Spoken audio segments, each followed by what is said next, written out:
Coucou tout le monde, alors aujourd'hui je vous retrouve dans une toute nouvelle vidéo pour vous donner des astuces contre la peau grasse.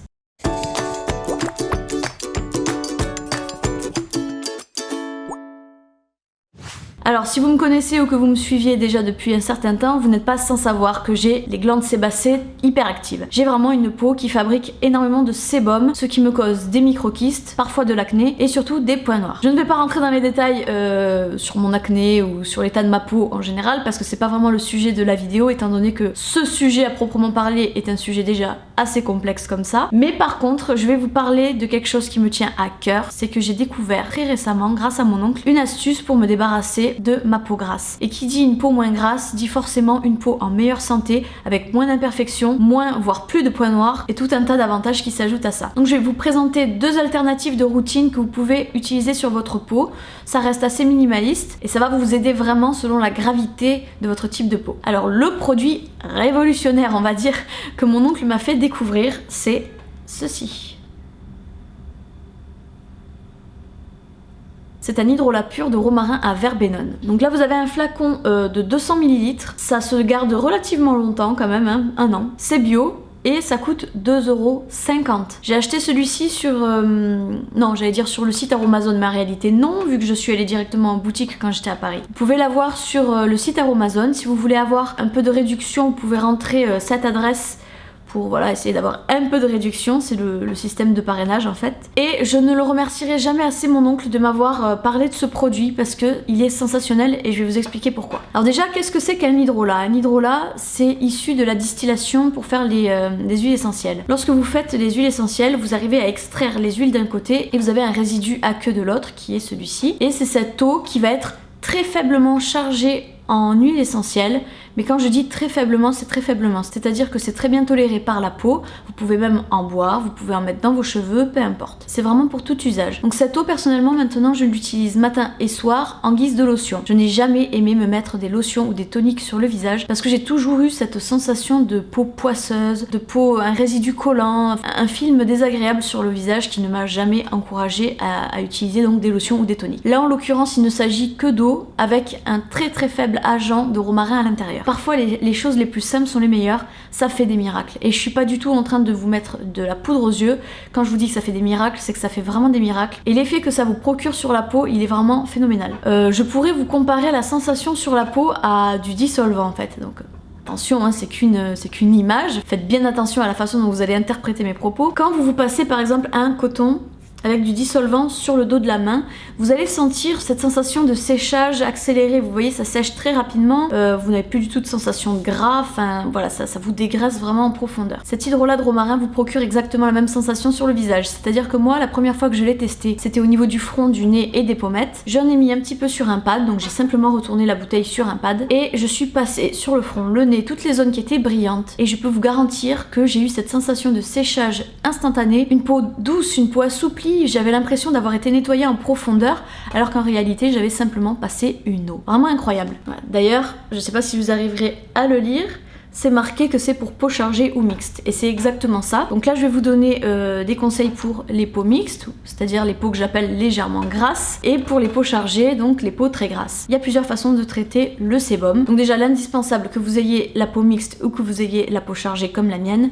c'est vraiment ça. 2,50 €, je pense que c'est à la portée de tout le monde, c'est abordable et puis c'est naturel, c'est biologique, je sais pas si je vous l'ai dit mais il me semble que oui. Ensuite, si vous avez la peau mixte, il faut toujours combiner avec une crème hydratante. Faites attention aux crèmes hydratantes que vous allez choisir. Il se peut que vous en choisissez qui soient trop riches pour votre peau et donc au final l'effet de l'hydrolat sera amoindri. Donc là il y a une crème que j'ai découvert tout à fait par hasard en étant, je crois que c'était à Casino, ouais je crois que c'était à Casino ou quelque part comme ça, en tout cas une petite supérette. C'est cette crème, ça vient de la marque Sobio et c'est une crème qui est à base d'aloe vera et de rose. Elle est biologique, elle est 5 en 1, donc elle est quand même assez complète. Testée sous contrôle dermatologique, hypoallergénique, donc c'est-à-dire qu'elle ne vous procurera aucune réaction allergique. Et cette crème, je l'ai achetée parce que je crois énormément aux vertus de l'aloe vera. L'aloe vera, c'est vraiment une panacée pour les peaux grasses, si vous voulez l'hydrater. Alors certains diront que ça n'hydrate pas, que ça fait juste un film qui évite justement la peau de perdre de son hydratation naturelle, et d'autres diront que ça hydrate en soi. Moi, j'ai plutôt l'impression que ça a toujours hydraté ma peau. Donc cette crème, je la conseille pour les peaux mixtes, mais même si vous avez avez la peau excessivement grasse comme la mienne, je pense que vous pouvez la tolérer, ce qui est mon cas. Et si j'arrive à tolérer une crème comme celle-ci, je peux vous garantir que vous le pouvez aussi. Voilà, donc ce combo, c'est vraiment ce que je vous conseille si vous avez une peau mixte. Vous n'avez pas besoin de plus. Et vous verrez le résultat.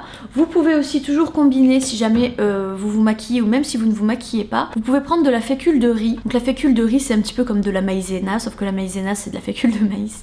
Et à l'aide d'un gros pinceau que vous nettoierez régulièrement, vous allez vous en passer généreusement sur le visage et vous verrez que vous allez être tranquille pour la journée. Maintenant je vais vous donner la seconde astuce pour les peaux très chargées. Donc là on va reprendre l'hydrolat de romarin et ensuite en guise d'hydratant nourrissant on va utiliser du gel d'aloe vera. Ce gel d'aloe vera vient aussi de Aromazone. Vous avez une contenance de 100 ml, pareil, donc c'est biologique, ça ne coûte pas non plus très cher et c'est ça l'avantage. Par contre, ça, il vaut mieux le conserver au frais. Bon, moi je ne le fais pas mais je devrais, tout simplement parce qu'il n'y a pas de conservateur à l'intérieur et que le gel d'aloe vera peut avoir tendance à rancir. Donc c'est pour ça qu'il faut mieux le tenir au frais. L'avantage qu'il y a avec ça, c'est que ça vous protège la peau, ça vous l'hydrate et si vous avez quelques lésions dues à la peau grasse, donc c'est-à-dire quelques boutons irrités, ça a des propriétés cicatrisantes exceptionnelles. Moi je compare toujours le gel d'aloe vera en fait à un pansement liquide. Pour moi c'est un pansement liquide naturel. Même quand il m'arrive de me faire griffer par mon chat ou quoi que ce soit, je mets toujours de l'aloe vera sur la blessure et je guéris 2 fois plus vite que si je ne mettais rien ou voire que de l'alcool. En plus ça a tendance à faire ralentir le vieillissement. Que demande le peuple?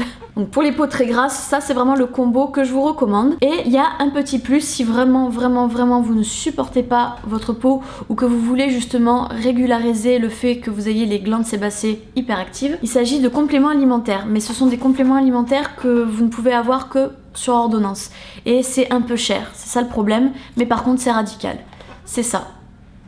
Arbum. Donc Arbum c'est un complément alimentaire qui est issu d'actifs naturels. Ce sont des petits comprimés comme ça. Et ça va vraiment vous transformer la peau, mais vraiment. C'est vraiment une alternative excellente si vous voulez aussi traiter le gras, on va dire, de l'intérieur pour essayer un petit peu de réguler vos glandes sébacées. Alors ça c'est à base de bardane, de zinc, de tout ce genre de choses. Voilà, il y a des vitamines également, B2, B8. Bref, en clair, c'est un complément alimentaire qui est assez propre au niveau de la composition. Un peu cher, je vous l'accorde, mais ce sera toujours une meilleure alternative, je pense, que de passer par des Roaccutane ou des choses comme ça, parce que le Roaccutane traite aussi le côté gras de la peau. Donc voilà, ça c'est vraiment le traitement que je vous recommande de prendre si vous avez une peau trop grasse qui vous cause beaucoup de problèmes de peau. Voilà, j'espère que je vous aurai appris quelque chose aujourd'hui. N'hésitez pas à me dire si ce produit a marché pour vous, si vous connaissez déjà aussi l'hydrolat de romarin par exemple. Je vous invite à me rejoindre sur mon réseau social Instagram sur lequel je suis très active et je vous dis à bientôt pour une prochaine vidéo. Au revoir.